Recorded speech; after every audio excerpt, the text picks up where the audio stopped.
உலகத்தினுடைய எந்த நீதிமன்றமும், எந்த சட்டமன்றமும், எந்த நாடாளுமன்றமும், எந்த பாராளுமன்றமும் மனிதர்களால் போடப்படுகிற சட்டம் ரப்பனுடைய சட்டத்திற்கு முன்னால் அது எல்லளவும் மரியாதைக்குரியது அல்ல.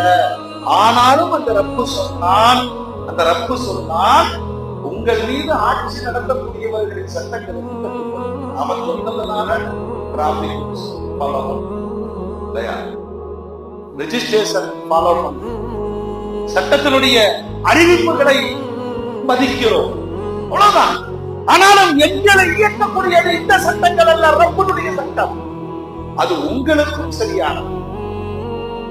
நீதிமன்றங்களும் அல்லாஹ்வுடைய வார்த்தையில் வெளிப்படுகிற குர்ஆனுடைய சட்டங்களில் செயல்படும் என்று சொன்னால் எந்த மனிதனுக்கும் அது பாதிப்பை தராது இல்லையா? அவ்வளவு அழகா